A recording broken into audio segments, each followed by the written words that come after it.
Councilmember Smith texted me a couple minutes ago, let me know he was just going to be a few minutes late. And I'm here. I'm just not on video yet. This is Bryant.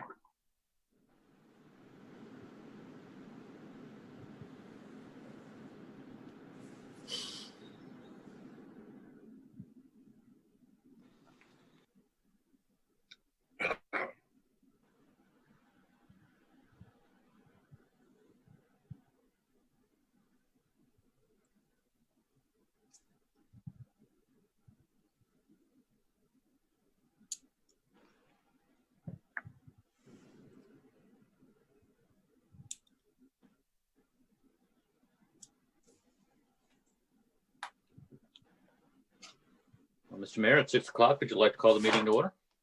Yeah, let's call this meeting to order. Notice of special work session of the City Council of the City of North Kansas City, Missouri, September 2nd, 2020. Go for it. Thank you, sir. Well, tonight is the first of two scheduled budget work sessions. The way that we've done it for the last few years, it seems like it's worked pretty well, is that we concentrate on operations at one budget work session, and then at the next one, we concentrate on capital projects. And tonight's budget work session is primarily on operations. And also a way that we usually have done this to just try to excuse people who don't need to stick around for the entire evening is to allow the library to present its budget before we do get into any kind of budget overview, and allow Parks and Recreation to do the same. The reason being that they are both separately governed. Their boards set their budgets and then simply present them to the council, so that they don't have to sit through the entire session waiting to get to their budget. We typically put them first at this budget work session. Then after they've presented their budgets, answered any questions and the council has, then we would go into a introduction into the budget as a whole. So with that, I'd like to go ahead and call on the library director, Vicki Lewis, to discuss the North Kansas City Public Library budget. So Vicki. Good evening, Mayor and Council. The budget this year has very little changes from the previous year. The only change that we really made was to salaries, and there is a slight increase in salaries. They are up to 4% increase. Not everyone would get us 4%, but some might. And that is basically the only change that we've made this year. Everything worked out pretty good last year. We're in line with all of our budget figures that we had set. We are fortunate enough that we were able to get a couple of grants to replace some computers here at the library. Therefore, we didn't have to take that out of our operating budget. And we think next year, moving forward, we should be fine with everything as it is. Does anybody have any questions? Sounds good to me. Councilmember Stewart. Yeah, just want to say another good year for the library. I appreciate the way you guys handle your budget. Hardly hear from you unless something's wrong with the building, and we appreciate that. Thank you. Thank you. Any other questions for Vicki Lewis of the library? All right. Well, Vicki, thank you. All right. Good evening. Good evening.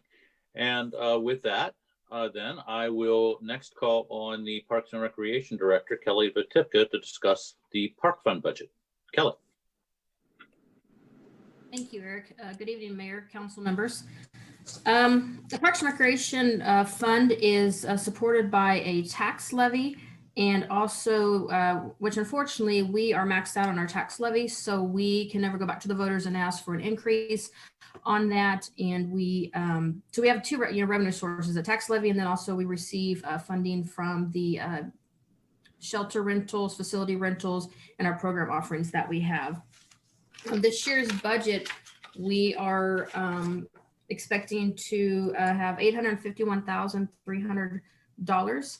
We did not do a lot of changes this year in our budget as well. We did have been impacted due to COVID with having to shut down our facilities for 3 months. And also with the occupancy ordinance that was submitted, we have been experiencing about $25,000 deficit this year from not being able to rent our shelters or the facility. But with that, I think we're still in the black and doing well moving forward for 2021. And then one thing that we have done is we've got capital improvement projects that the park board has budgeted through our fund balance. Bear with me, I'm sorry, I'm trying to locate the page here. And we're looking at doing 2 more additional work to field number 2 to get that set up to be a state-of-the-art field. We've got outfield drainage at $90,000 and then outfield irrigation at $18,000 for a total of $108,000 that will be taken from our fund balance to help with getting diamond number 2 renovated. And the park board has asked me to ask the city council tonight for assistance through the gaming fund for the Will Park Trail. It needs to be, we've multiple times have done repairs to certain areas of the trail, but unfortunately that's not working. So the trail as a whole needs to be replaced this year. And it has been highly used this summer, especially with the playgrounds being closed down. I see multiple families out there on bikes, skateboards, rollerblades, things of that nature. So that would be a great addition if we could receive assistance for that to repair that this upcoming year. And I think that's all that I have. Is there any questions? Councilmember Stewart and then Councilmember Clevenger. Yeah, I can witness and say that the wheel trail, I lost my screen. The wheel trail is in dire need of replacement or repair, whatever. I can't remember what you said you was going to do to it, completely do it over.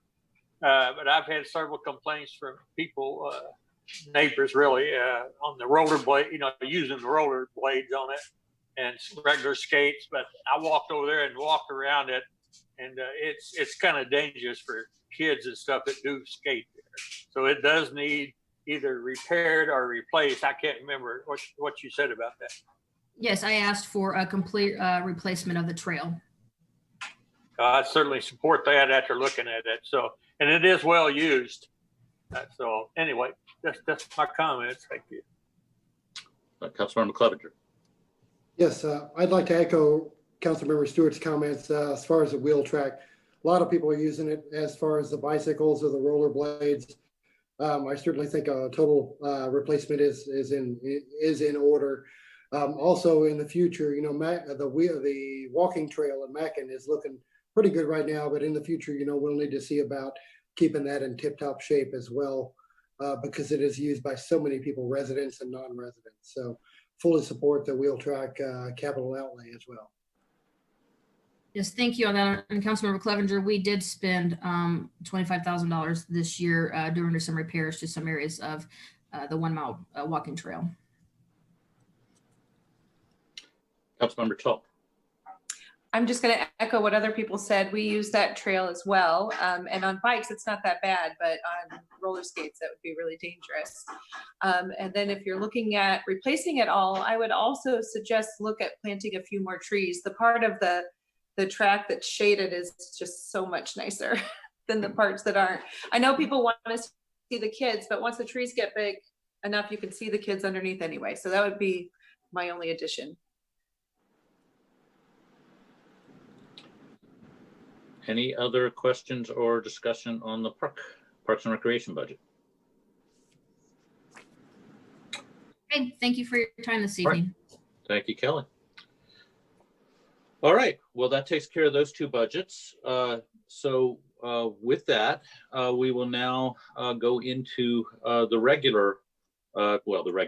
rest of the city budget, proposed budget. Councilmember Safer, did you have something? Yeah, where is the North Kansas City Hospital annual report to the council? North Kansas City Hospital is completely separately done. It is part of the comprehensive annual financial report, but it is not part of the city budget. They have an entirely different budget. They receive no funds from the city. They are separately operated in every way. But since they are an integral part of the city, they should at least be noted, and then you can make a note that they're self-funded. I appreciate your comments, sir. We've never included the hospital in the budget. They simply. It's time to don't do have- so. Well, I appreciate your input on it, sir. But that's the answer to your question. Councilmember Stewart. Well, another thing, and I think Anthony should know, he was on that board for a while, is they have an annual meeting with us that lays out their budget and explains everything down to the penny. So I don't see where we need anything in our budget book, but it's certainly, I enjoy going to their meeting and having them explain the finances of the hospital. To make it more readily available to the residents of North Kansas City. Is there anything else before I begin my presentation? Go ahead. Thank you, sir. All right, so at this point, we have turned in the city budget to the city council, and it is now entirely in your hands. And once I have proposed a budget to the city council, then it is completely, as I say, in your hands. You can add or subtract anything that you may see fit. You may make any different assumptions that you may determine to be in the best interest of the city. If any changes that you may determine during these budget work sessions will be reflected in the budget that will be before you at scheduled for the September 15th City Council agenda, because that is the last council meeting before the beginning of the next fiscal year on October 1st, 2020.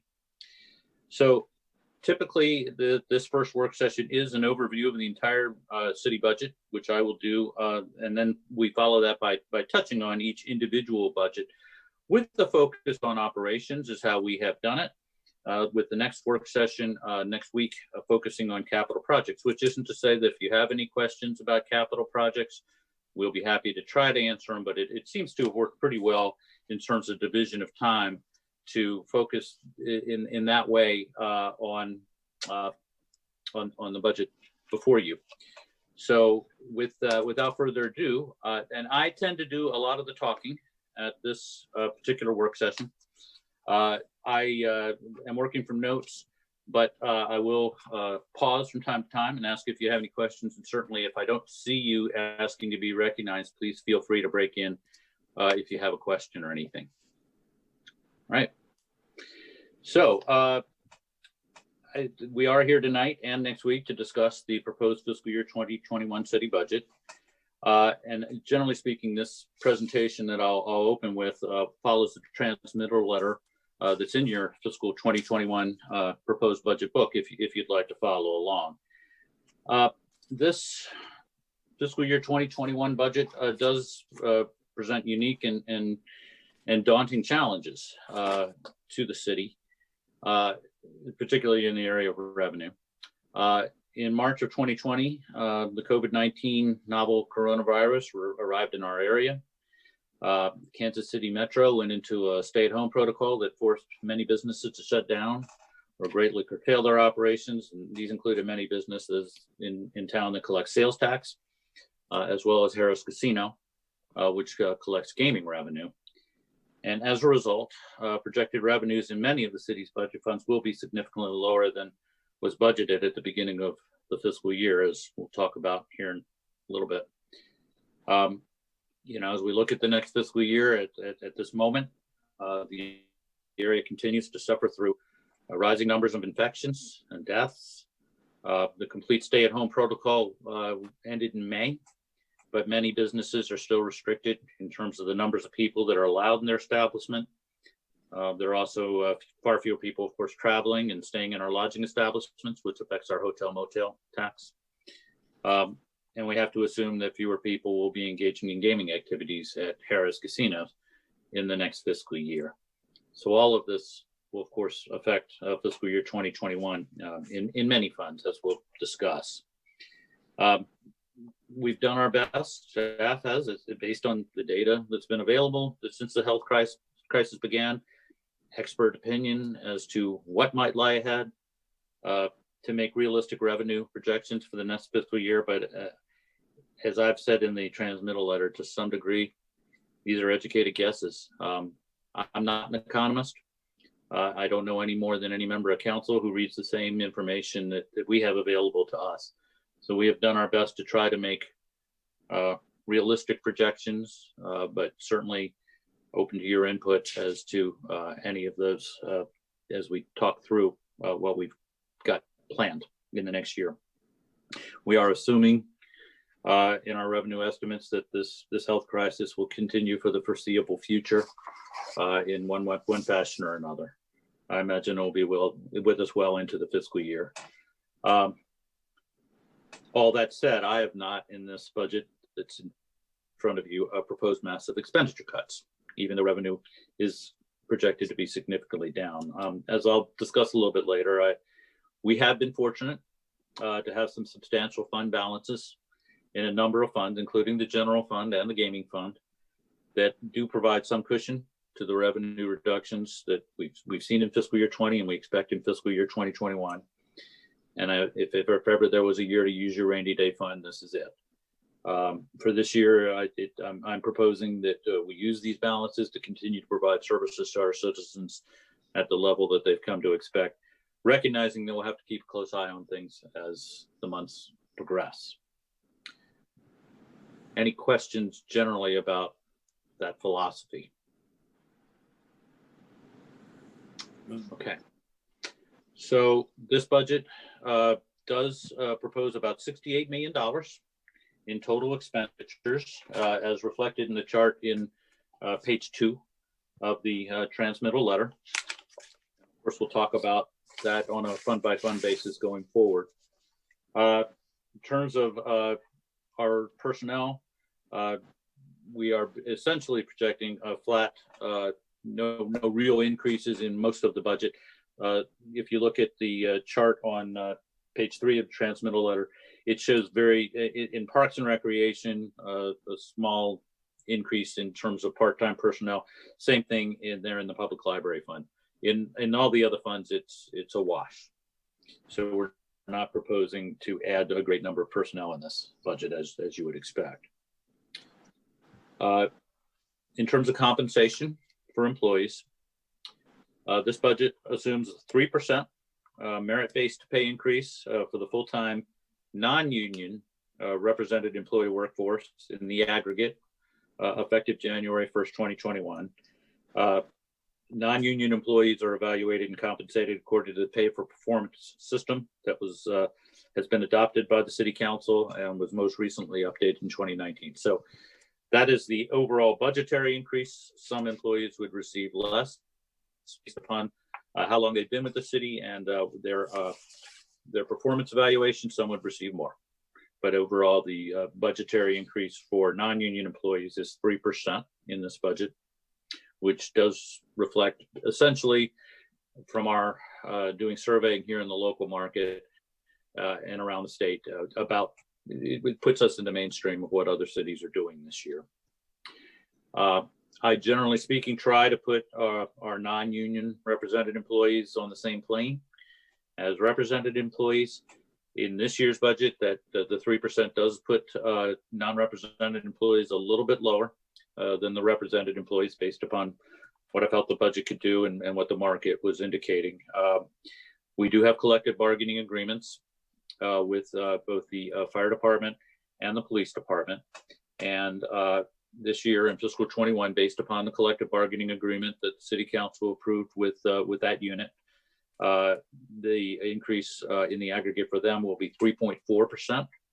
And the increase for represented police employees in the aggregate would be 4.3%. Any questions? Councilmember Smith. Just a quick one on that one, Eric. I never like to talk about not doing raises, but have any cities around or any cities you're in contact with withheld raises during COVID? I have seen some that are talking 0, but most of the ones in this area are talking in the range of 2 to 3%. Okay. And we've done the 3 and some change percent ever since. Like that's always been our standard, or is that lower than normal? 3% is actually less than last year. Last year we did 4%. Okay. All right. Thank you. Yes, sir. Just also some more notes on just our normal compensation for our employees. City's police and fire employees participate in the police and fire retirement plan. City's general employees participate in the Missouri Local Government Employee Retire System, better known as loggers. And all full-time employees who choose to contribute to a 457 defined benefit plan receive a city match of up to 3%. So that's a good benefit for employees, and I do encourage them to take advantage of that. In terms of our health insurance, the fiscal year 2021 budget includes about $2.5 million for the city's share of medical, dental, life insurance costs. This assumes in the budget an increase in health insurance premiums of 5%. That was the amount that was indicated by the city's health insurance carrier, Blue Cross Blue Shield, to our health insurance broker, Lockton Companies, at the time that the budget was prepared. I am happy to report, and you will receive a presentation from Lockton next month, that in fact, we now have received the word that we will not receive any increase this year. So that's good news for the city, good news for the city's employees. Will save us about $116,000 throughout the budget. I'm not recommending that you change any numbers at this point, but through the various operating funds that will result in some decreases, since we will not be getting the 5% increase that we had budgeted, but will in fact be getting no health insurance increase this year, according to our insurance broker. Anything else before I move on to the general fund and discuss that? Okay. Begin talking about the general fund, and I'm on page 5 of the transmittal letter. So the fiscal year 2020 fund balance began the year with a higher balance, about $1 million higher than we had anticipated when we presented a proposed budget to you at this time last year. So that was good news. On the downside, though, revenues, we are projecting to end the year about $500,000 lower than we had budgeted, about 3% overall, lower than we had originally budgeted.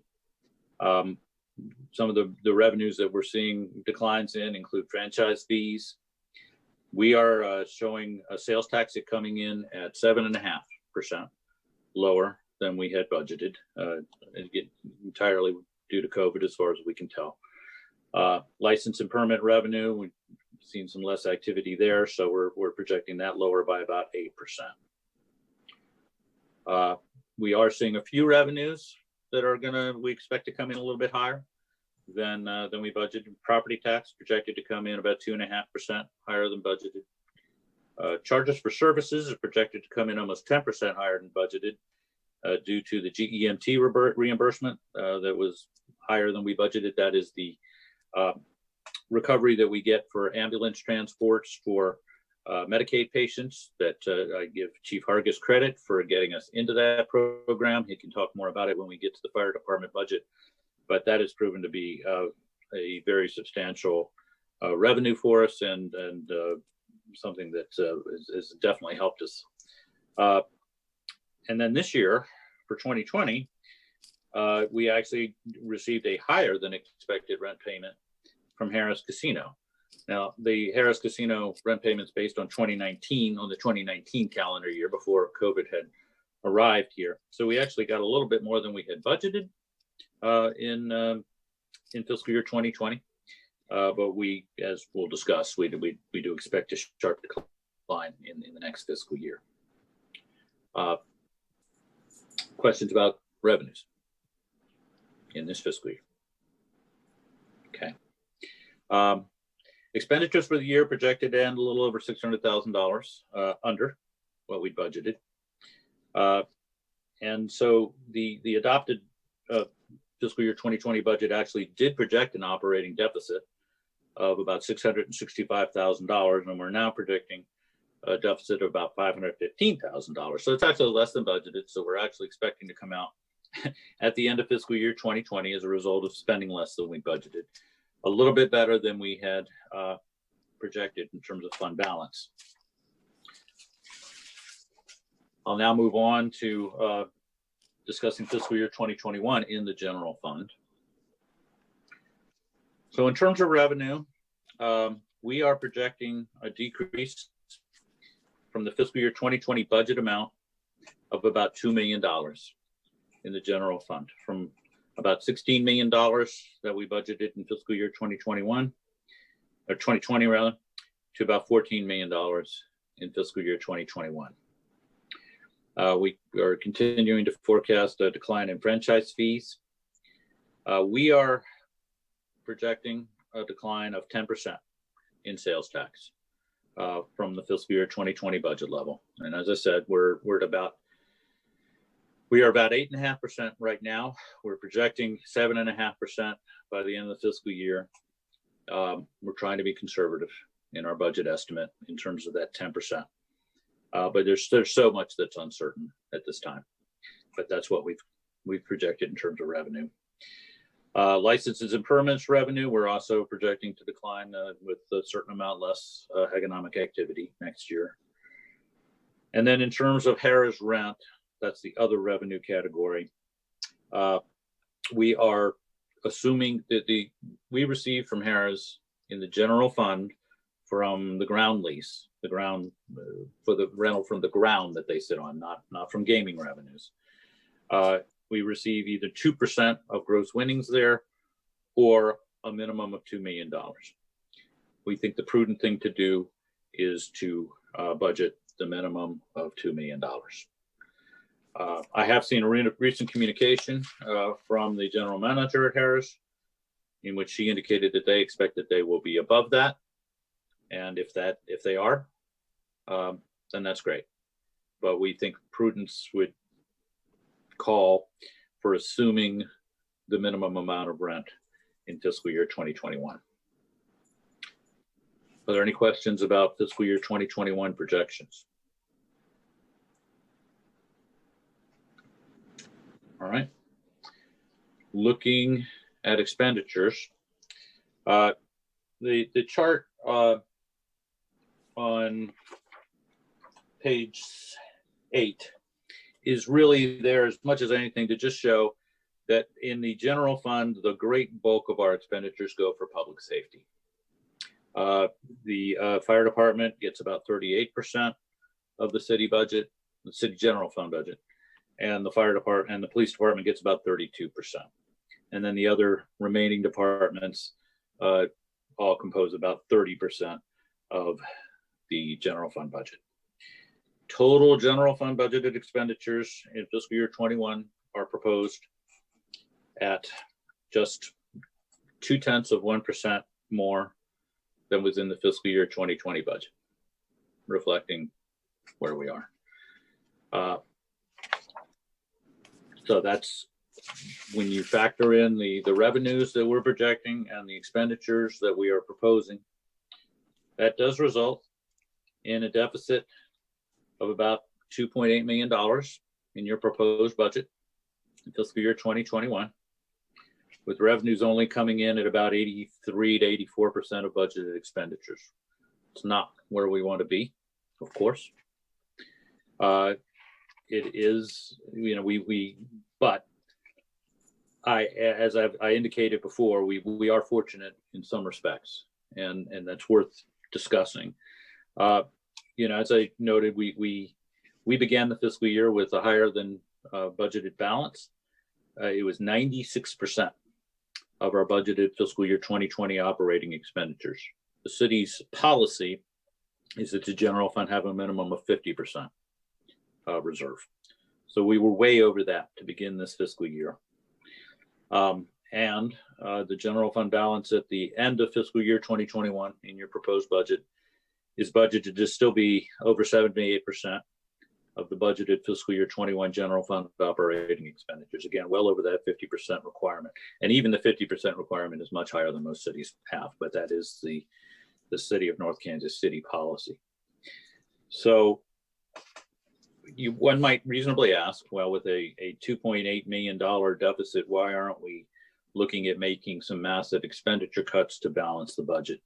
And my answer is that this is the year I believe that we should use our reserves to try to get through this immediate crisis, which is due really almost entirely to the COVID-19 pandemic.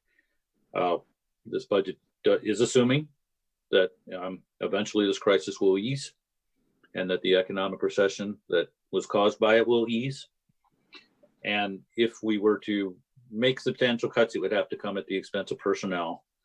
And I just, given the nature of this particular crisis, feel that this is something that we should try to weather rather than try to make massive changes in personnel and services for at this point. Any questions about the general fund before we move on to discuss some other funds? Councilmember DeLong. I was just going to ask a little bit about your sales tax projections. So Okay. it was the heavier part of that 7.5% decrease in this current fiscal year that we're in. Was that mostly due to the month that everything was totally shut down? I mean, what has the sales tax difference been like in the month since everything's been partially reopened? It is starting to bounce back. The last month that we have data for is June. We'll get the July data for sales tax here probably this week from the Department of Revenue. So we saw some pretty substantial decreases in April and May, and in June it started to bounce back. Do you know what percentage year over year that was looking like in June? Nick, and I don't want to put you on the spot, but we have kept track. Go ahead, Nick. Yeah, so April, I believe, was about 15% down. May was closer to 25. And June, I think, and I've got a spreadsheet, but I'm struggling to pull it up right now, but I believe June was only about 7% lower year over year. Okay, perfect. That's all I needed. Thank you. Any other questions about the general fund? Councilmember Smith. Follow up on that one. Are you saying that you're projecting taxes in the 2021 fiscal year to be 10% down from what we're experiencing in 2020? So an additional 10% drop off from what we're seeing now? No, less than from what we're seeing now. It's more in the nature, honestly, of 4 to 5% from what we're seeing now. The 10% is from what we budgeted in fiscal year 20. Okay. That's the number we've got. That makes sense. Thank you. All right. Any other questions about the general fund? All right. Well, I'll move on in my introduction to discuss some other funds. The library fund and the Parks and Recreation Fund you've already heard about. Those are both funds that rely to a great degree on property tax. Property tax has not been terribly affected by COVID-19, so those funds have fared reasonably well in the last fiscal year. I will then go ahead and move on and discuss the gaming fund. So the gaming fund, of course, is the repository of funds from gross revenues and admissions at Harris Casino. And it's a primary source of funding for capital improvements or other extraordinary services in the general fund. In 2019, gaming revenue actually went up a little bit. It had been seeing sort of declines every year, but it did tick up just a little bit in 2019 from 2018. So I was hopeful that we were seeing a leveling off or even perhaps a trend upward. But of course, that was interrupted in fiscal year 2020. So in 2019, we realized about $7 million in gaming revenue. That was total of gaming and admissions revenue. And in 2020, we are expecting that to be about $4.5 million. So about a $2.5 million decline is what we are projecting in 2020. In 2021, we're assuming something of an up. So that's about a 35% decline that we are projecting by the end of the year in gaming revenue. We are projecting something of a comeback in fiscal year 2021, but we are still budgeting a decline from the fiscal year 2020 budgeted levels in fiscal year 2021 of 25%. We're trying to be conservative there. Hopefully it'll be better, but that's what we are projecting to you. We'll discuss expenditures out of the gaming fund at your next work session, so I won't get into that tonight unless you have any questions as we go forward. I'll go ahead and move on to discuss the transportation fund. So So the transportation fund is supported by a 0.5-cent sales tax. And of course, as we've discussed, we are seeing declines in sales tax both this year and projecting next year. The amended transportation fund was budgeted to have a $300,000 operating deficit in fiscal year 20, and we're now projecting it to end with a deficit of about $538,000. That's almost entirely due to lost revenue that we're projecting in sales tax. In fiscal year 2021, this fund is budgeted to have a deficit of about $102,000. We are, again, just as with the general fund, projecting a 10% decrease in sales tax revenue. And that leaves the transportation fund with a 25% reserve at the end of the year, which meets the city policy for the transportation fund. But as we can discuss further, in fiscal year 2021, I've budgeted, and with some regret, a transfer from gaming to offset the estimated cost of the Metroflex on-demand bus service in the city, which is some $328,000. As I noted to you last year, as council members who were on the council may remember, we did discuss the fact that the transportation fund has been operating at a substantial annual deficit for a number of years, in large part due to the cost of the Metroflex service. When you divide the cost in terms of what we pay the Kansas City Area Transportation Authority, and divide that cost by the number of rides that are given, it comes to about $15 per ride. And the transportation fund simply does not have sufficient revenue to continue funding that service. I know that the Metroflex service is extremely popular amongst its users, but I do think that we need to, not tonight, I wouldn't propose to try to do that tonight, but I do think that we need to try to come to a reckoning about that. And until we do, I don't think there's any choice but to use the gaming fund to now begin paying for that service. And that's going against what we had been doing. Back when I arrived in North Kansas City in 2014, we were funding a number of services out of the gaming fund. For example, trash service, which is expensive, but the general fund was in pretty good shape. And so a decision was made to use the general fund to pay for services and to try to avoid having the gaming fund pay for services. But now with the transportation fund in the position it's in, it simply can't sustain itself and continue to pay for the Metroflex service. So I think this is something that in the coming year, we're going to have to try to come to a reckoning with. As you may recall, a couple of years ago, we were working with KCATA to put a different model in. And just as we were preparing to implement it, the unions with KCATA objected. KCATA withdrew its proposal, and we have continued to offer the service in the same manner that everybody's familiar with the blue buses throughout. But that is something for us to take a look at. Councilmember Smith.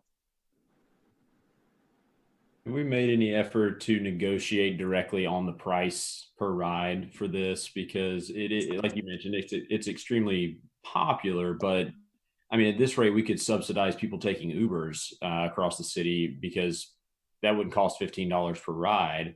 Yeah. And you're right. It's not something that we can sustain. And I don't know if KCATA, if we were at the point where it's either we drop this as something we pay for, or we get a reduction in price, if they would reduce the price, because I like that we can provide it for the citizens, but $15 a ride's insane. So yeah, have we talked to them directly? No, we haven't had, and honestly, we haven't had serious discussions, but we'd be happy to have that discussion with them. We'd be happy to include council in it. I think their answer would be, this is what it costs us. The problem isn't the cost. The problem is the small number of riders, is what I think they would say. They could serve a lot more people if there were more people using the service. If it's an on-demand service, though, right? Where would that is the cost not?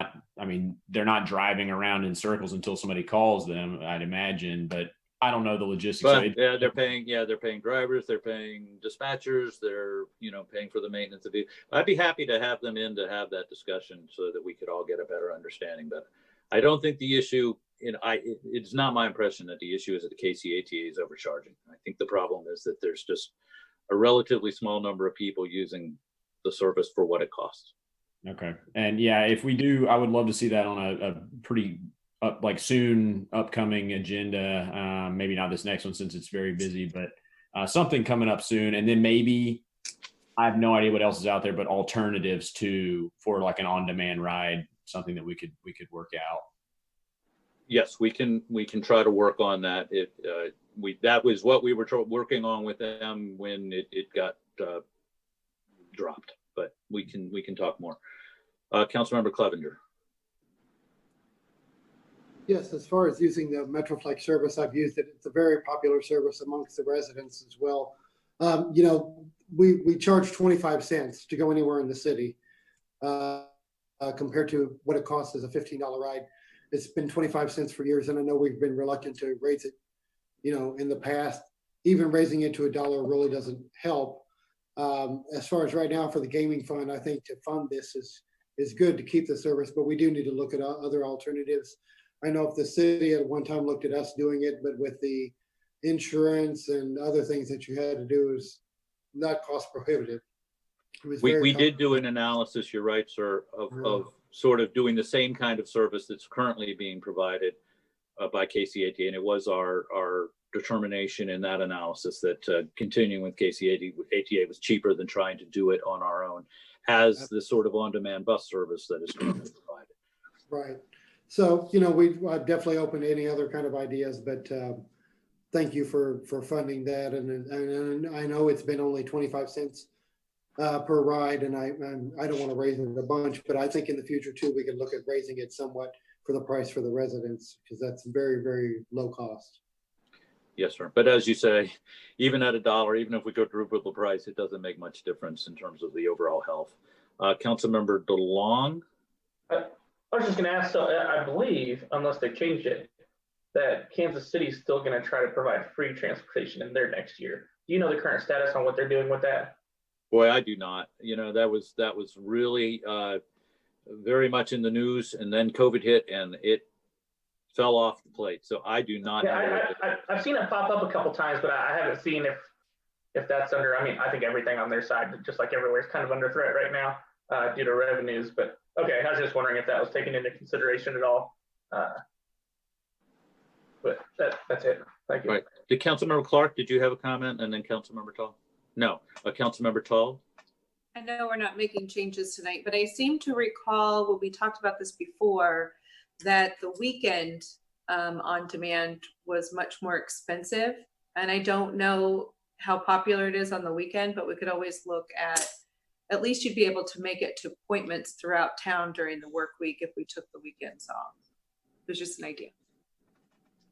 When we have that discussion, we can talk about that. Councilmember DeLong. This would be more for that meeting, I guess. But if we were to get some sort of sponsorship for this service, they would have to work that out with the KCATA, wouldn't they? That would be a partnership. What do you mean by? I'm not sure what you mean by sponsorship. Like if we could find some private industries here in town, perhaps maybe even the hospital help kick in some money towards this service. It's my understanding a lot of people are using it to go up to the hospital and for hospital service. I think that's right. Yeah. So I guess that would have to be worked out between them and KCATA, probably. Not really us. I guess so. I haven't heard of a sponsorship model, but that isn't to say that we can't have that discussion with them. Yeah. Okay, perfect. All right. Just something for thought for the next meeting. Sure. Anything else on the transportation fund? All right. I'll move on to the convention and tourism fund. So this is a fund that's funded by a 5% hotel motel tax, which voters approved in 2012, excuse me.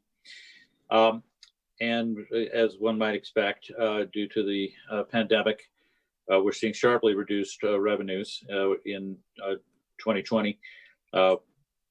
We are projecting $300,000 down from a budget of $546,000.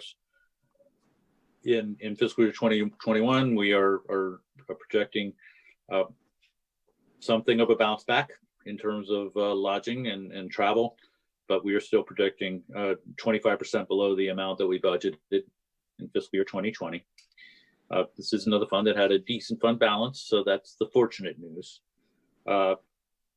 This is the fund that we use to support Snake Saturday celebration in March, festivals, other events that bring people from out of town. We also have some capital projects that are budgeted in this fund, including our Gateway Monument signage, according to a master plan for that was approved by the council a few years ago. And the first of those signs was the arch across Armour Road. There also just is included in the Armour Road, in this budget, the Armour Road Complete Street Project second phase. Now, of course, at this time, council has not decided what will happen regarding future phases of the Armour Road Complete Street Project. You do have your public meeting on September 22nd, at which point you will discuss that and perhaps provide some direction on that. But as of right now, there's an approved plan that does show a second phase. So we went ahead and budgeted it. But if you don't use that funding to fund the second phase of the project, you can use it for something else. You can use it to remove the project or whatever you decide to do. So we went ahead and included that funding in the budget since it was part of an approved plan. So we'll, of course, discuss that more on September 22nd. Any questions about or discussion about the Convention and Tourism Fund? Councilmember DeLong? Yeah, so just a question about last year's professional services. So a couple of these events got canceled. So did we not have to expend all the money? So like Snake Saturday, did we spend all whatever we had budgeted, 44,000 on We that? spent just about everything for Snake Saturday. Yes, sir. Okay. Because of course that got canceled days before the Days parade, before. and most funds have been expended, but not very little for Arts in the Park, for example. Okay, and the Snake Saturday, I mean, this was specifically for that payment to Northland Festivals, correct? That's right. So like police overtime and some of those expenditures, those would be. Those did not occur. Yeah, Okay, those did not occur, but the payment to Northland Festivals did. And I'm sorry if I just talked over you, but Arts in the Park, with that being canceled, I mean, we didn't really have any expenditures there then? Very, very few. There were a few expenses that had been made that we couldn't recover, but for the very most part, no. All right, perfect. Thank you. Yep. All right. Moving on then. The Community Center Fund, as I think you all know, and until 2015, Community Center Fund funded the North Kansas City Community Center, which the city ran.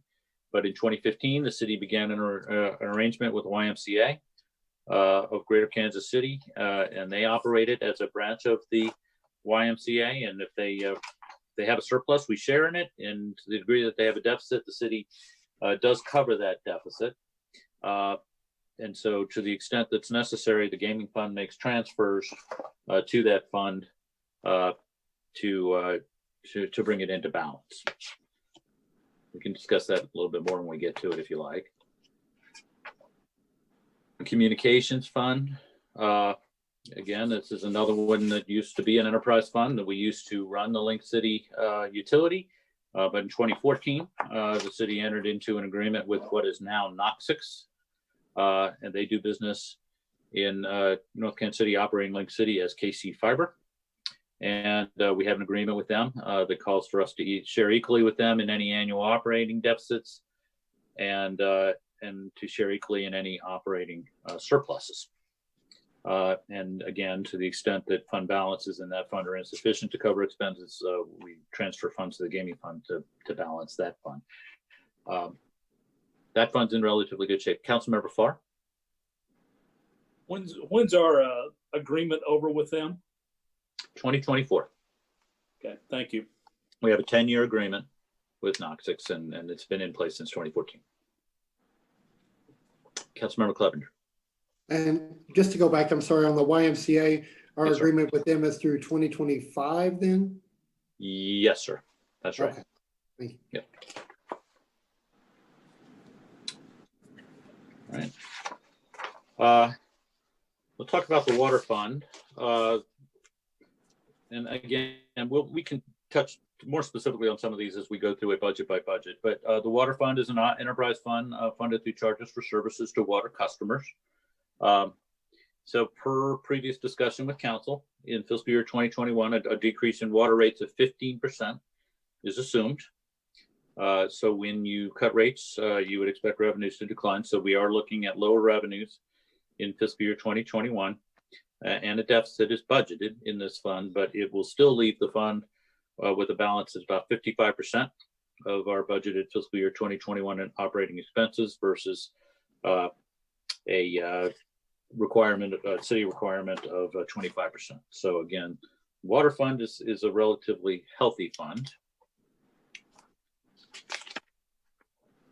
But the Water Pollution Control Fund, as we've discussed numerous times, is a fund that's facing some challenges. So we did begin to see a great deal of stress in this fund beginning in 2019 for a couple of different reasons that we've talked about. And so a decision was made last year to use the gaming fund to fund capital projects in the WPC fund until such time as that fund could be restored to a healthy level. But unfortunately, in this fiscal year, we have had more unanticipated and unbudgeted infrastructure repairs. And as you'll recall, over the last year, we have made almost $800,000 in budget amendments, transferring money from the gaming fund into the WPC fund for items such as sinkhole repair, pump station repairs, other sewer repairs. So that's been one great source of stress on the fund, and it has caused us to make those transfers from gaming to prop it up.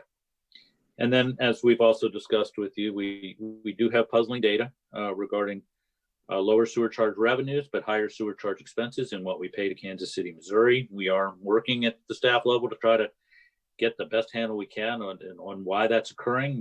We do think that at this point, consultant help would be the wise course of action to try to work on determining what's causing it and what we need to do to try to fix that dichotomy. So we have budgeted an amount for that in the fiscal year 21 WPC budget. We are increasing per council.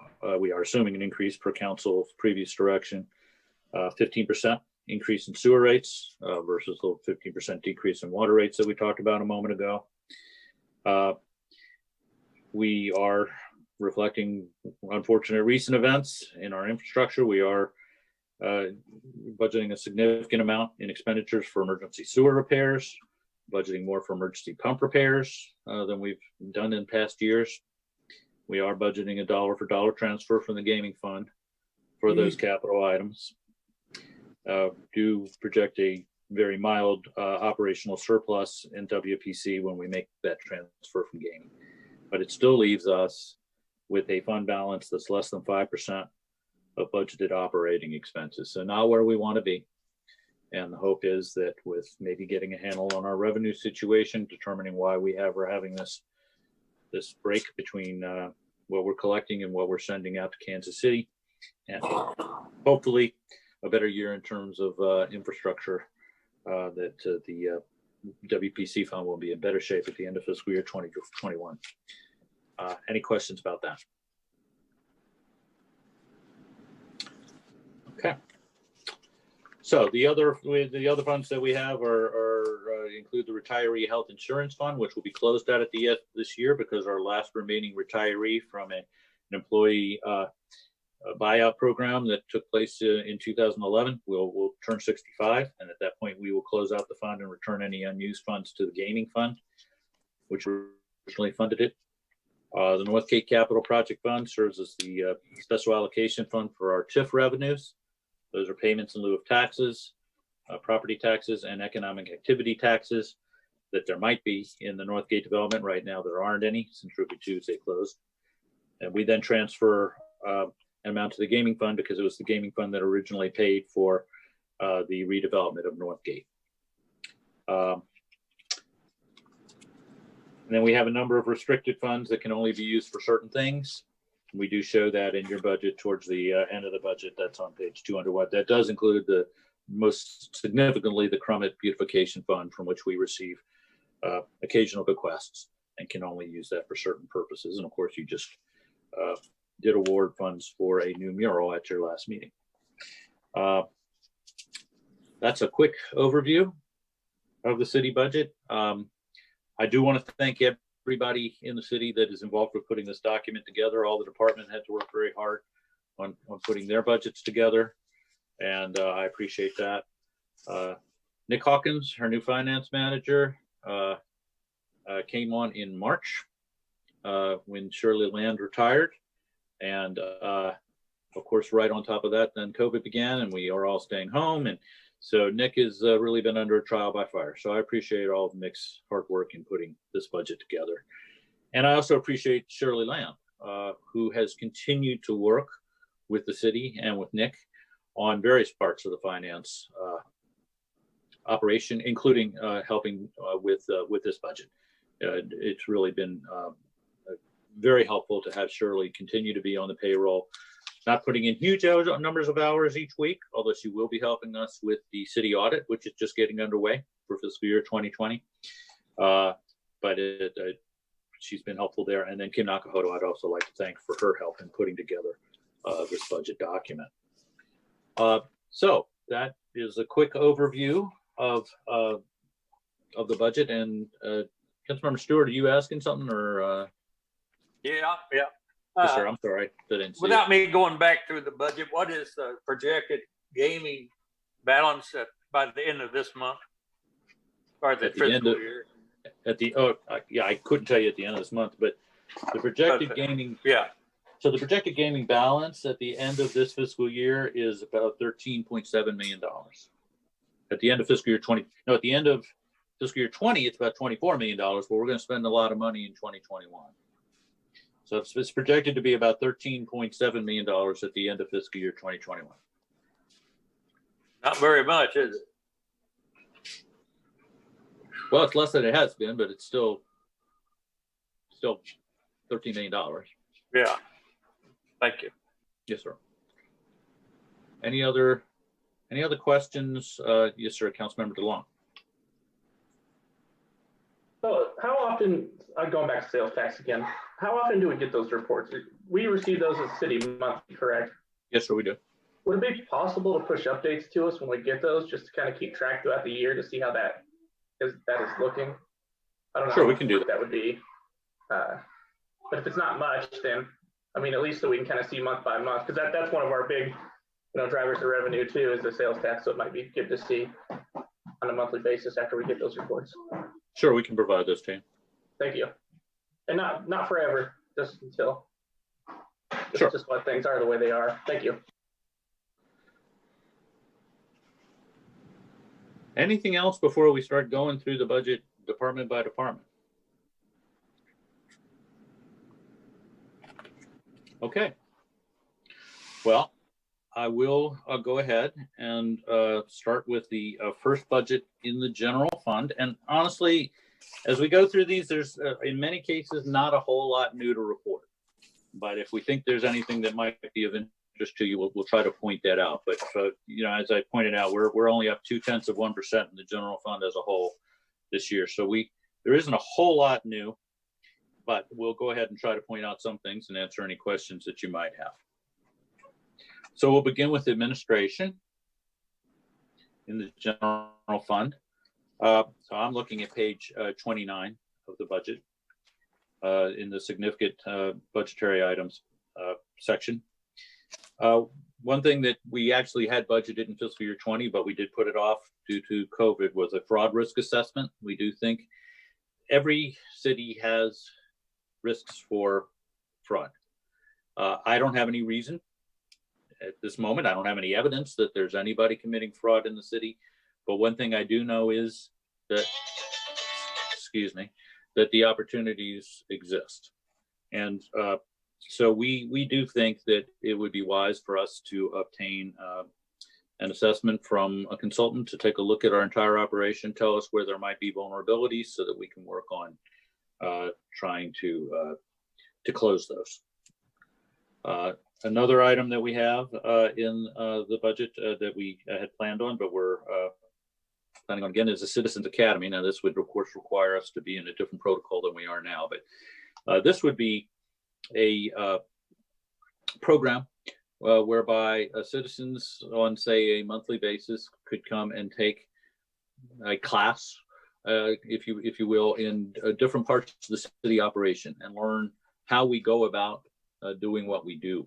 One benefit of this is that people who aren't familiar with city operation can become future leaders of the city by learning things that are going on. So we've developed a curriculum. We haven't rolled it out to you yet, but it's all been on pause while we waited for this protocol to end. But we look forward to bringing you that program for your consideration and hopefully instituting something in the coming year. And then the only other thing I was really going to point out is you've mentioned it a few times in recent meetings is that we do have a small amount, $4,500 in to pay to our codifier just to take a look at our ordinances for any technical errors that there might be. This is not the same thing as the efforts that you've been talking about in terms of equity and inclusion, but it would helpfully point out if we have anything in there that's inconsistent with state law, outdated, etc. They can help us to point out those things. So that's the administration budget. Do you have any questions? All right, I'll move on to the municipal court budget. And our assistant city administrator, Kim Nakahoto, oversees the municipal court operation. And so, Kim, did you have anything that you wanted to talk about as far as the municipal court budget? Good evening, Mayor and Council. The only thing that I'd like to bring your attention to is on page 35 underneath professional services. There have been several rule changes as well as legislation changes adopted by both the legislature and the Missouri Supreme Court in the wake of the events for Ferguson, Missouri. And as a result of that, as well as much of the training that our judge goes through, we are seeing an increase in our public defender assignments for municipal court. They have risen over the last year.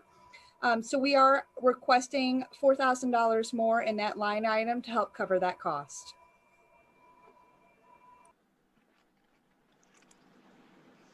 Happy to answer any questions you may have about the municipal court budget.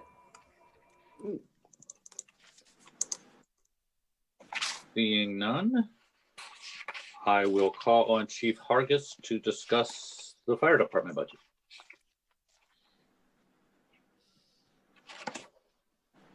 Good evening, Mayor and Council. The fire department doesn't have a whole lot of significant changes this year in our budget items. If you look, one of the big numbers that change is in professional services. You'll see it going up by 108,000. That's for our participation in the GEMT program. That expenditure there is returned to us in revenues from being part of that program. Last year we anticipated $80,000 and we had $15,000 to cover that. We ended up grossing $134,000 from that program, and we're anticipating to do the same thing this year. Today, we finished turning in the paperwork to our accountants that put together a cost report, and hopefully by the end of October, 1st of November, we'll have an estimate of what our revenues are going to be back from that. And also for our software maintenance has went up just due to the fact that we're driven to web platforms for records management and trainings record keeping, and those subscriptions keep increasing every year. But other than that, we have our budget, other than the cost of the union firefighters raises, is almost the same as last year. If you have any other questions about the budget, I'd be glad to answer them. Councilmember Clevenger. So as far as the GIMIT, what you're talking about, you're thinking we're going to get over $100,000 projected for 2021, which will offset the cost that we've extended it for like 92,400 extra for this year? Yes.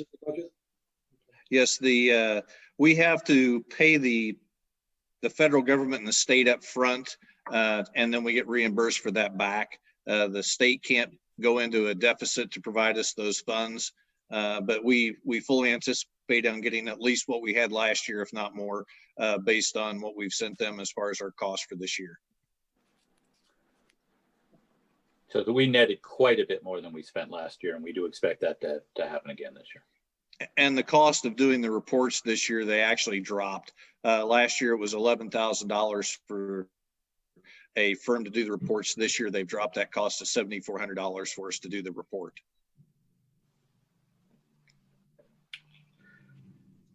Any other questions about fire? All right, thank you, Chief. And I will call on Chief Freeman to discuss the police department budget. Thank you, sir. Good evening, Mayor and Council. Like the fire department, our budget remains relatively flat this year. Some slight adjustments in some lines here and there. The one that I'd like to call your attention to is one we call hiring expenses. This was formerly known as boards expenses, but included in a lot of this line is the cost associated with hiring and onboarding a new employee. We've seen this line trending upward over the last several years and sometimes overspending it. Total cost to onboard a new employee for us is about $1,350. That includes written test material, a physical exam, polygraph, psychological, credit check, and fingerprinting. And that sometimes means that some of those applicants get all the way through part of that process and don't actually become onboarded because of some of the things we find out in that process. So there's some expenses there that we don't actually reap a benefit for with actually hiring an employee. Additionally, we added about $7,500 into that line for this upcoming fiscal year for us to run have an outside entity come in and run a promotional process for us for the rank of sergeant. Our current eligibility list will expire in June, and we want to run a new process, and this money will allow us for us to do that. So short of that, that's the big change, the big increase in our lines this year. I'd be happy to answer any questions about any of the other lines. Councilmember DeLong. I know we're talking about a very small amount here, but the fire department on their physical and drug testing had a 5% increase in year, shows no change. Is it the same provider, or you know why one was increased and one wasn't? So which line item are you talking about? Yeah, your physicals and drug testing. I mean, overall, it shows a $15,000 expenditure, but on the fire department, it was noted that for physicals and drug testing, there's a 5% increase from the city's provider. I was just curious if it's the same provider. It is the same provider. Okay, and then perhaps this is, I mean, I understand what you're saying, sir. I mean, it may be that we could have looked at a 5% increase here. We didn't happen to budget that. It is a small amount. Is that something? Yeah, it's a very, very small amount. I was just curious if what was going on. Okay. Okay. Sir, my recollection is that we actually increased that budget line last year. Okay. Maybe the fire department didn't increase theirs last year and they're catching up. I don't want to say that for sure, but yeah. They jumped the gun and you guys are doing it when you need to. I got it. Thank you. Yes, sir. Any other questions? Councilmember Saper. The reserve officer program, how many reserve officers do we have and how are they used? Currently, we have 3. During this fiscal year, we had upwards of 7. Most of those were our recent retirees that wanted to maintain their commission. Some did so for a while and decided that, and COVID had a big deal to do with that also. They couldn't come in and get their hours that we required them to get to maintain their reserve status. Some of them currently, they serve as court bailiffs for us. That's a volunteer position. Some of them come in and they will actually work the streets for a little while, help with staffing. So they're required to put in a certain number of hours per month to maintain their reserve status. So that currently is what our reserves are doing. Would additional officers be of use to you? I would say our staffing levels are adequate right now with what is authorized. I would just be happy if I could get qualified people hired to fill those positions. Okay, thank you. You're welcome. Any other questions on the police budget? Thank you. All right, thank you, Chief. Next budget is Public Works Administration. It includes 3 people, the director, the engineering tech, and administrative assistant. Virtually no change in this budget. Any questions about Public Works Administration? If not, we'll move on to Buildings and Grounds. And I would like to, in this budget, I would like to propose a change to what is actually showing in the proposed budget. So I do know that since the time I proposed the budget, there was been some concern that one particular project, that being the monument sign at 23rd and Iron, was not included in the proposed budget. There's no particular reason it wasn't included. And I do think that based upon the comments that have been made and the pictures that have been spread, that it would be appropriate to fund that project in this budget. And so I would propose that on page 69 of this budget, the Buildings and Grounds budget, that the line item that says public spaces maintenance be increased from the fiscal year 2021 proposed level of $20,000. I'd propose an even $5,000. We had an estimate of $4,600. I propose an even $5,000 to that line item in order to get both of the monument signs on 23rd and Iron worked on. Does anybody have any questions or comments about that proposed change? Councilmember DeLong and Councilmember Smith. Just in general. And then Councilmember Clevenger. I'm sorry, sir? I'm sorry. Are those the only 2 like that? Or, I mean, are those the only 2 monument signs like that? Do you know? I mean, are there others? I haven't noticed. The only 2 that I know things of. like that pop up. Pat, do you know of any others? These are the kind of things that are usually put in by an HOA, but of course there's never been an HOA, and I don't know how those came up. Pat, do you have any thoughts about that? Not monuments. There's an entry sign to River Forest, but I believe the developer built these as subdivision entry signs years ago, and they don't have a homeowners association, so the city's pretty much taken control of it. We sure don't want to tear them down. That's fine. Perfect. Thank you. Councilmember Smith and then Councilmember Clevenger. Yeah, I'm good with adding in the line item. $5,000 should definitely cover it. I did take a look myself, sent out some pictures. I think it would be beneficial to get another bid or a couple other bids on this one, because the first bid kind of got it wrong. They listed the loose stones on top as ones that had come loose from the monument. Those were pavers, or those were landscaping rocks that had been put on top. And they budgeted to replace all of those and new mortar with those. I think the number will come down significantly if we have it bid out again properly. Just would be my suggestion. We can do that. It was just a quote for budgetary purposes, so we can certainly try to find somebody else that would be interested in doing that work. Councilmember Clevenger. Thank you.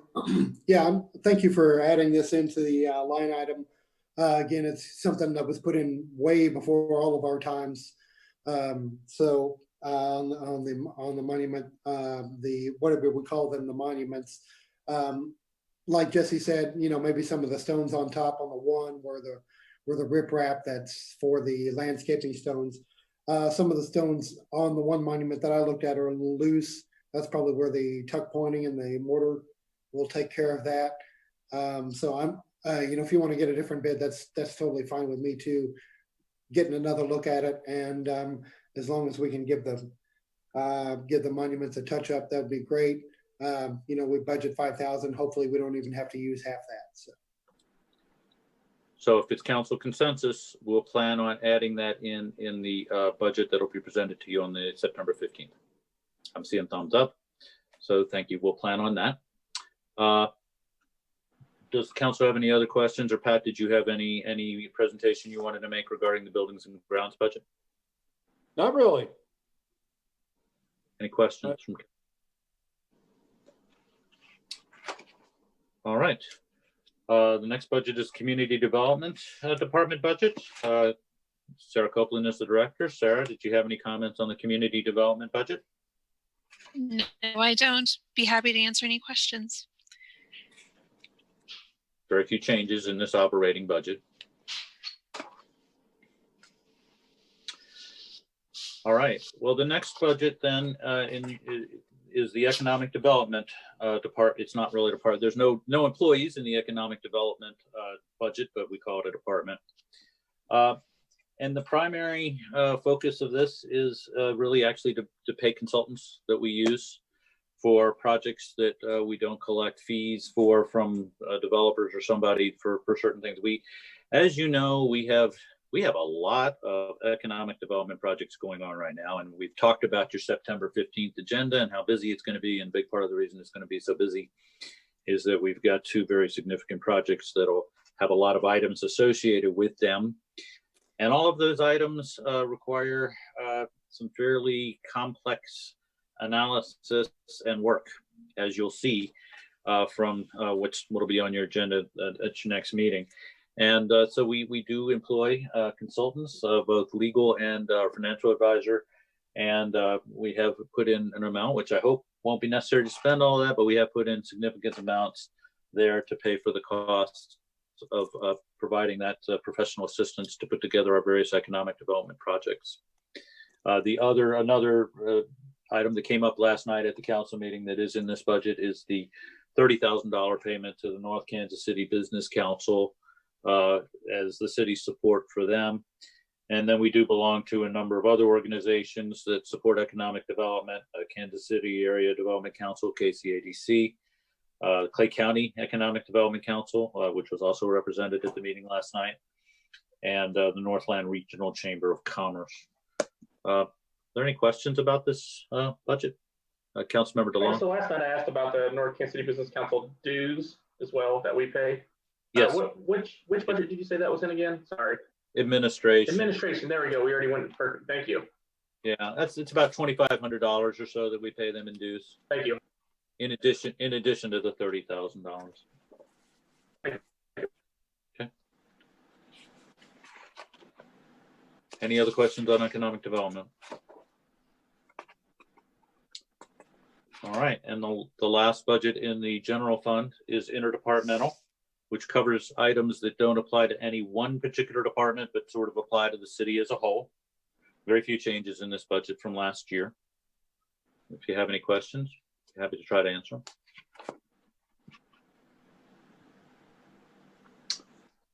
All right. Well, if not, we'll move on. We've talked about Parks and Recreation. We've talked about the library. Hey, Eric, real quick. Yes, sir. Yes, sir. So I was looking down. This one didn't fit neatly in any of the specific ones, but I'm seeing education, training, and travel. Where are you? So are you in interdepartmental? I'm in the overall. I'm just looking at the general fund, going down on line items. This is one that kind of crosses a couple different budgetary categories. So education, training, travel, admin. So I'm seeing 179,000. I'm curious, given that travel is kind of non-existent for the foreseeable future, if those those numbers are still planned for, if we're just planning to pay for digital learning, or what those numbers include. So can you tell me what page you're on? I'm looking at, for example, page 22. Okay. Middle of the page, education, training, travel, administration. Yeah.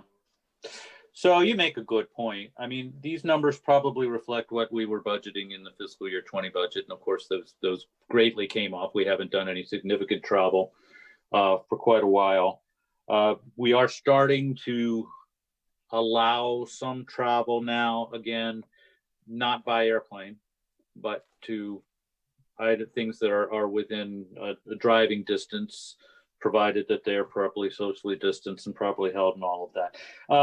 To answer your question, that number is probably higher than it'll end up being, because I still don't see us doing long distance travel anytime in the near future.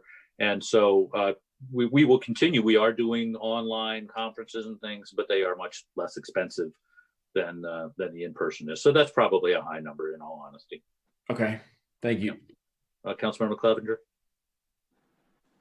Yeah, just to answer Jesse's question as well, and to piggyback off yours, as far as Bryant and I are on the National League of Cities, and we would represent our city here at national conferences. Those have been pretty much curtailed for the rest of the year. And a lot of the conferences, like Eric said, like the Missouri Municipal League, National League of Cities, their annual city summit are online and much cheaper. So, and who knows what happens next year. If there's a lot of still the pandemic problem, won't be a lot of travel either. So, you know, we're probably going to be, like Eric said, much lower than what's budgeted. Any other questions about the general fund? All right, Councilmember Stewart. Yeah, not about the budget. I meant to ask back on the court. Are we having live court right now? Kim? Pardon? Hello. Yes, Yep. we have court every Monday. Okay, I didn't know they figure out a way to do that, not in person or not, with the virus, but okay. Kim, you want to talk a little bit about what you're doing on Monday nights? Absolutely. So we do have pretty heavily modified procedures. So, and actually, I've been working court every night to kind of help out with these new procedures. So we have people come in and they check in. As they come in, both the attorneys, bail bondsmen, and anybody who's listed on the docket, they check in and the doors are locked. And those individuals are brought in one at a time to see the attorney or to see the prosecuting attorney and the judge. They speak. I know that not everybody has been inside the council chambers probably in a little bit, but we have turned that into a socially distanced courtroom. So we have a couple of tables set up and the judge sits at one with a microphone. Our court clerk sits in another one with another microphone. And our prosecuting attorney sits at another table with another microphone. People who would like to address the court actually speak from the other side of the room with a microphone, and all of the conversation is done via microphone to allow for proper social distancing. Everybody wears a mask, everybody sanitizes their hands, and cases are heard one at a time. So far, the court, really, we don't have much longer than normal court proceedings, meaning we're not getting out, you know, to a terrible hour of the night. But we resumed court. This is probably our third month of hosting in-person court in this manner. The Missouri Supreme Court, as well as the Clay County Courthouse, do give judges the ability to operationally conduct court as they see fit. So this is a plan that city staff work with both the judge and the prosecuting attorney on to ensure public safety and still get those cases heard. When municipal court was shuttered, a lot of those cases were frozen, and some of those cases involved, they really kind of needed that particular case to progress to allow for, if there was an insurance claim assigned with a collision, those insurance claims weren't settled until it was held before court. So we really wanted to find a way to make sure that we were addressing those concerns, getting the closure that those needed through the court process, but have it done in a really safe and responsible manner. We do foresee court being conducted in this manner for the foreseeable future. Thank you. That's good information. All right, thank you, Kim. Any other questions about the general fund? Okay, well, we'll move on to some of our other funds. We've talked about the Parks and Recreation Fund. We've talked about the Library Fund. I provided some information about gaming revenues. We'll talk about gaming fund expenditures project by project next week. So I propose to just go ahead and jump over that for tonight. We've talked a little bit about the Transportation Fund as well. And just point out a couple of things that in addition to bus service, that the Transportation Fund pays for, and bus service is a very significant expenditure in this fund, but also streetlights is a very significant expenditure in the Transportation Fund, about $350,000 we're budgeting in the next year. And another fairly significant expense in this fund has to do with tree maintenance. And Pat, maybe you could talk a little bit about what's planned for tree maintenance. I'm looking at page 130 in the budget next year. We're working on our Emerald Ash Borer plan for the next year. Yes, sir. Yeah, the Emerald Ash Borer program initiated, I think, in 2016. Anyway, we followed the kind of the steps by the experts, and rather than some cities determined to just take out all the trees that were all the ash trees, period. And we took the road where we took out the ones that are not in good condition, and we left them, and then we treated the ones that were in good condition. And this has been happening this is the third series. Every 3 years we do it, and this would be the third time. Recently, I spoke with the forester with the Kansas City Parks and Recreation, and also the Missouri forester with the Missouri Conservation. And the emerald ash borers are still there. They're still around. And efforts by many cities are pretty successful to keep them growing. And so what we are doing again is we're treating the ash trees that are in good condition, and as the ones that are deteriorating, we're taking out, and that reduces the amount of the insects, and also it keeps from a shock value of just taking out. Some cities choose to just take all the trees in a neighborhood and put in new ones, and we avoided that with this program.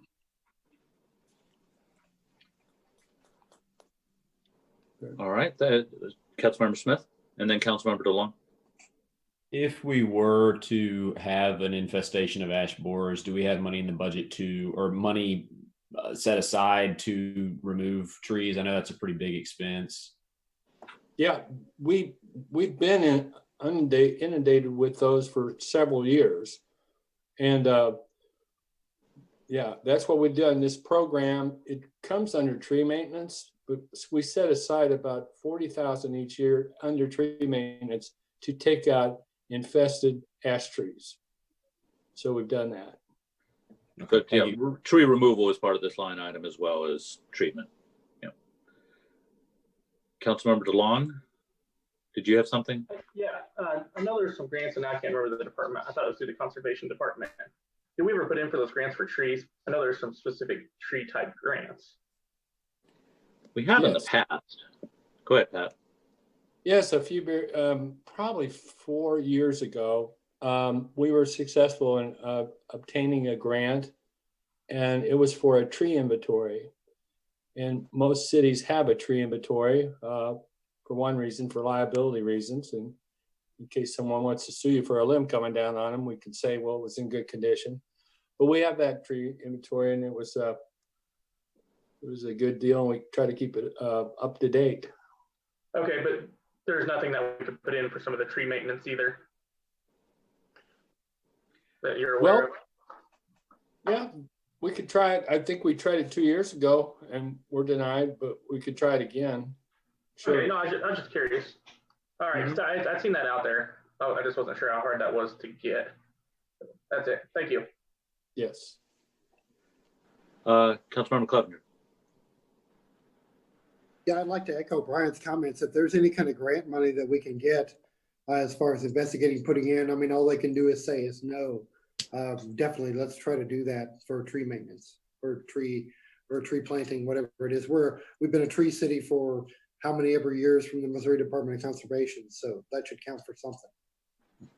And actually, I do think the program does count it for something. I just can't remember what it is off the top of my head, but I knew there was some sort of difference if you were considered a tree city as well. All right. And we do have some significant capital expenditures in this department, and we would plan on discussing those with you next week. So if there's nothing else on the transportation fund, I'll move on to convention and tourism. And as discussed earlier, this funds a number of kind of programs to try to bring people to town, including Snake Saturday, the Friday in the Park concert series, the 3-night concerts in the park, the Arts in the Park Festival, things like that. And then we do have some capital projects that we'll discuss as well, including the wayfinding signage project that you took some action on last night. So other than that, there's really nothing very new or different in the convention and tourism fund. Of course, we are seeing some lower revenues this year and next, but we still a reasonably healthy balance in that fund if you look at page 141. Any questions about convention and tourism?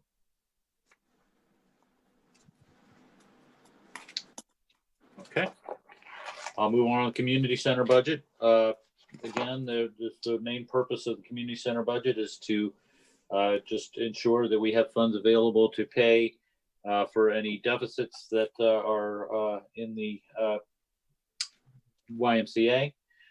In the community center budget this year, I am projecting, and it may be pessimistic right now, as of this month, the YMCA is still in black numbers, has a surplus for the year, but they did have a substantial deficit last year. I'm assuming a deficit of $200,000 this year.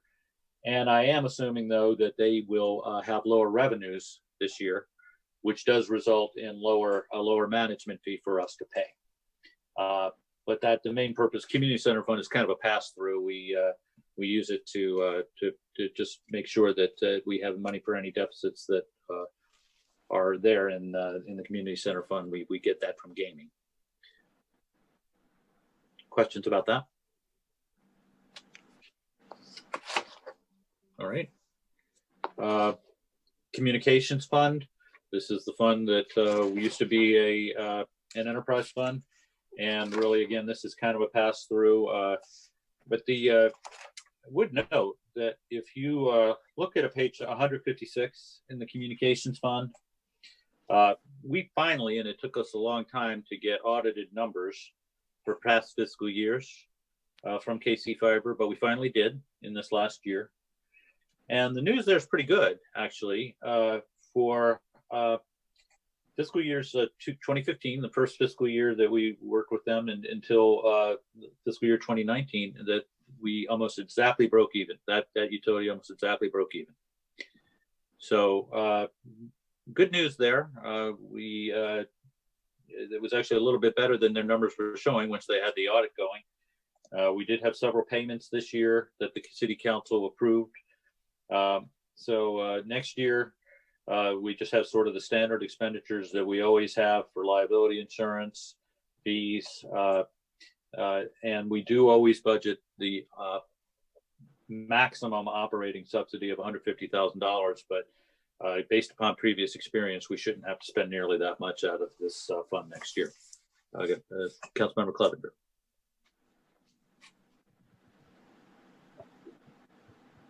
You're muted, Zach. Okay, sorry, I thought I hit it there. Question on the infrastructure for the network. I know we own the network and KC Fiber runs it. Right. Have we thought about, or is there a need in the future? Are we going to need to invest in any infrastructure improvements in the network that we're going to have to budget for? If they came to us and identified those, we'd have that discussion with you. That hasn't been something that they've identified since we've been with them. So the ball's in their court on that. Okay. Yeah, they know the network a lot better than we do at this point. Yeah. Okay. So, yep. Any other questions on the communications fund?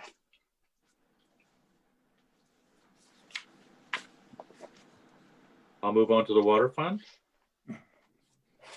So I would like to point a couple of things out about the water fund at this point.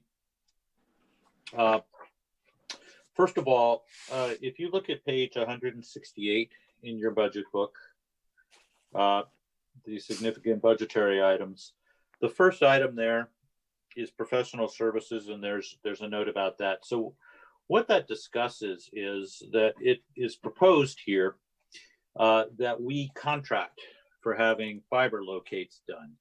We use our water personnel to handle locates on behalf of KC Fiber to make sure that when digging is occurring that they won't hit those fiber lines. And that takes up a great deal of time from our employees in water and wastewater. And it is identified here. It takes on average a 2-man crew about 30 minutes to locate fiber lines, and they can spend all day doing it some days. And we do think we are, it's being proposed that we contract out for that. And we do have in our contract with KC Fiber that we can charge a market rate for having fiber locates done. But there are a couple issues with this. First of all, I think that $94,500 number is high. And I think that bears looking at further. Also, to be very honest with you, we should have budgeted a corresponding revenue for this because we would charge KC Fiber for that, and we failed to do that. I think the easiest thing to do at this point, and I would propose to you, is that this item simply be removed, the $94,500 increase. I do support the idea of doing this. And I think what I would like to do is at some time in the not too distant future, come to you with a budget amendment. And the budget amendment would be a wash as far as the budget goes. It would have a revenue as well as an expenditure. But I think this particular, as it sits in the budget right now, I think it's flawed. And I would propose taking it out for purposes of this budget at this time. Councilmember Smith. Eric, wouldn't there be a potential third leg to that transaction where we do it and it costs us, we charge them and get the revenue, but then if we end up generating an operating deficit on their books, we have to share in that? Well, it is true that if we charge Link City for it, essentially we're paying half. Right. So there would be a corresponding transfer of money, so to speak, in the communications fund. That is correct. Okay, but that wouldn't have to do with this fund, so it would wash in this right. fund. It would wash in this fund, but there would be, you are absolutely right, that essentially we would be paying for half the cost of doing that. But we would be freeing up the time of those employees, which I think would be beneficial to our operation in water. Yeah, and it's better than paying for 100% of the cost. So yeah, right. 50% is better than 100%. I had another thing in water that I wanted to point out to you. This is more significant even than that, but if it's okay with the council, I'd like to go ahead and make that change. Take that out for the budget that we'll present to you on September 15th, bring it back to you at a later time. Seeing no objection, I'll plan on that. The other thing that I want to talk to you about is the water treatment plant project. We will have on your September 15th agenda award a contract for that project. That's an exciting step for us, something we've been working on for years. Also a very expensive step for us. We have an amount showing in the budget for this project, $13,878,251, that just about covers. We did put in an extra amount in after we got the bids earlier in August, rather, a few weeks ago. And once we saw that the low bid was higher than the amount that we had originally budgeted for this project, we did increase it. And we also put an amount in for our resident project representative. But what we did not think about, in all honesty, was that this project should also have a contingency amount that's included for budget purposes.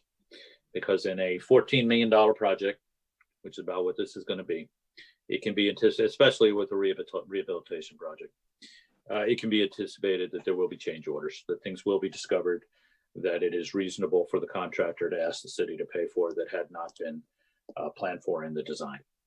And the engineer for this project, Burns & McDonnell, is recommending that we budget a 10% contingency. That's about $1.4 million.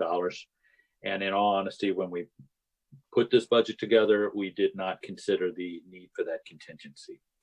So I would like, and I can give you exact numbers when we talk next week about capital projects, but I would like to plan for transferring the necessary amount from gaming into water and then spending the additional amount from the water fund budget to create that contingency for this project. So that would get us up from about $13.9 million to about $15.3 million. But it is necessary, and that would hopefully allow us to put the complete amount in to this budget that would not require any, we hope, budget amendments as the project moves forward. So I hope that's understood. Councilmember Clevenger. Yeah, I was just going to comment on that as well, and thank you for bringing that up. I mean, that 13 point whatever million was an estimate from like 3 or 4 years ago. That's right. As well. Yeah. So, yeah. you know, you knew it was going to go up, and it's something that we've been trying to get done for years. So you're saying with the contingency and with the services and everything included, roughly, we're going to talk about it next week, but about 15.3? Yes, sir. Okay. Thank you. So that's my comments on the water fund budget. Pat, did you have any comments on it, or? No. Okay. And council members, any other questions about the water fund budget? All right. And then moving on to water pollution control. So I did discuss that at some length earlier tonight. I did mention, if I'm looking at page 180 now, that we do have an amount in for professional services to take a look at what is occurring in terms of what we're charging and what we are paying out for sewer charges. And then the other thing of major note is the sewer charge to Kansas City, Missouri. We're now, based upon trends, budgeting $7.3 million in sewer charges next year. So hopefully we will be able to get a handle on that in the next year and see if we can. I don't know that we're going to be able to decrease what we pay to Kansas City, but we might be looking at what we're charging in terms of some of our major users, perhaps. So, any other questions about water pollution control? Councilmember Toll, you're muted? Did you have a question? No, sorry. Oh, I'm sorry. I just saw you talking. One item that I would note that we actually did include that was done last year so that we can remove from this budget, and I would propose to, is shown on page 181, the lab water filtration system. It's only $9,500, but that was included in error. That project is actually accomplished in fiscal year 2020. So we would propose to remove that item from the budget.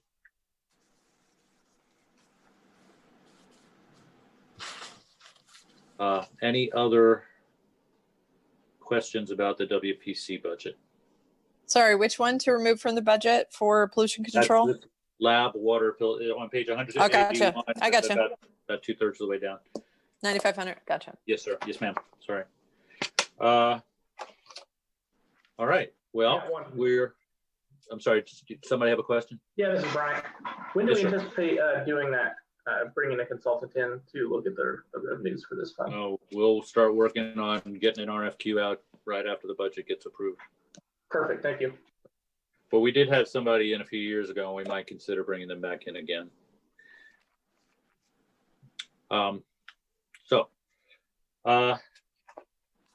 We're getting kind of towards the end of the operating budgets. As I mentioned, the retiree health insurance reserve fund is in its last year. We'll be able to close that out after this year. Northgate Capital Project Fund collects TIF revenues and then sends them back to gaming. And of course, you're familiar with the COVID-19 grants and disbursements fund that we set up this year. And once that's done, we'll close that fund out. Councilmember Smith.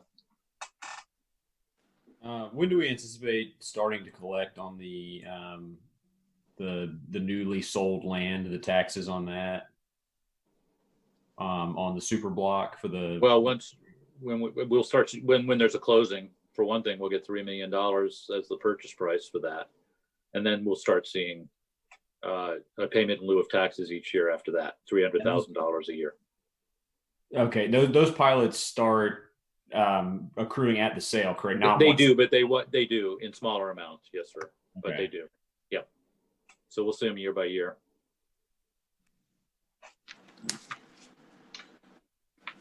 Well, and then, we've talked about just the restricted revenues fund that it accounts for a few relatively small amounts that have to be only used for certain purposes. And so we show them here on page 201. And that concludes the staff presentation on the operating budgets.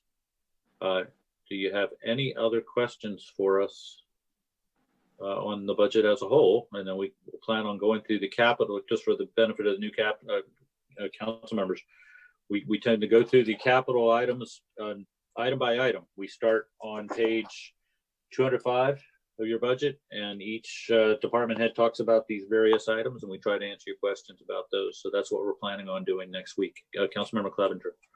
Just a note for the newer council members, before about several years ago, we did the budget, the operating budget and the capital outlay in the same meeting, one long marathon budget meeting. It was 4 to 5 hours long. So be glad we're breaking it up. Looking forward to next week. Thank you for sparing us. Let's see, Councilmember Smith. Yeah, given the length of our recent council meetings, that honestly doesn't sound that bad. Rather than allocating another day next week, anybody wants to chug along, I'd be game. But I'm guessing we're not going to do that since it's not on the agenda. Well, since you bring up that general item, I'd like to off the subject for just a moment, but I would like to propose something to the council. So as we've mentioned a few times now, the September 15th meeting is looking very, very long. I would propose to the council that we not have a work session at that meeting, but that we begin the meeting at 6 o'clock. If that's okay. Now, what the city councilor would tell me, and I'm not sure he's on this meeting, but the way we have to do that is we have to actually cancel the regular meeting and then call a special meeting at the earlier time. So we would do that. But I think that given the length of that meeting, I think we'd all probably appreciate just simply starting the business and getting going. So if it's okay with you all, that's what we're going to plan on. Is that all right? Okay. All right. But yes, sir, Councilmember Smith. Everyone keeps alluding. I'm terrified of this meeting now. Yeah. Given the one the following week is also going to probably be pretty long. Do we have an agenda for that one already, so we can go ahead and start getting our mind wrapped around that? I can start wrapping your mind around it, but we're not prepared to give anything to you yet. Okay. But we are going to have on this agenda award a contract for the Mackin Park Ball Field project, award a contract for the Mackin Park Maintenance Building, because as you recall, you separated those out. Approval of the budget, which hopefully after 2 work sessions will not be a big deal. We are going to have a number of items related to the Gallery Lofts project. There are a number of items that are involved with that, including a development agreement and a Chapter 100 plan. And then we are going to have numerous items related to the 18th and Swift project, which we are proposing to take final action on. But there are about 7 items that are related to that. Even more, actually. We have got on here adoption of new covenants, codes, and restrictions for the Northgate development. We're taking that to the TIF Commission next week for their consideration. So I haven't counted all the agenda items, but I do think there's an awful lot there for you all to consider. And so that's why I'm thinking it'll take a while. All right. Thank you for that, Eric. My mind is now wrapped. Okay. Any Councilmember DeLong? In general, I'm fine with it, but I do always get a little concerned when you do shift what's a regular meeting and has been a regular meeting for years to a different time. So I just want to put that out there. I do. If there's not council consensus for this, we can have the meeting at the regular time. And they're probably, it sounds like a long meeting. I don't like shifting stuff on people when they're expecting it to be at a certain time all the time. I understand the concern. I'm sorry, Councilmember Clevenger. Promote the time change. Let's get it through the channels on Facebook and whatever city website or whatever, and post it on the agenda. And let's, if we want to start at 6, that's fine. Just let the public know. So I do understand Councilmember DeLong's concern, but if it's the pleasure of the council, we'll go ahead and plan on that for this meeting. But we won't make a habit of it because I do understand. Any other questions or discussion on the operating budget? So Councilmember Tall. I just wanted to say thank you to everybody that put it together, because as someone without a financial background, having the write-up that goes with it was like the only way I made it through it. So thank you so much. It was really, really helpful. Thank you. Very user-friendly as always. Thank you for putting together a concise budget. Thank you. Any other questions or comments? Would somebody like to move to adjourn? Move to Move adjourn. adjourn. Second. I think we will consider the meeting adjourned. Thank you, council members. We'll see you next week. Thank you. Good night.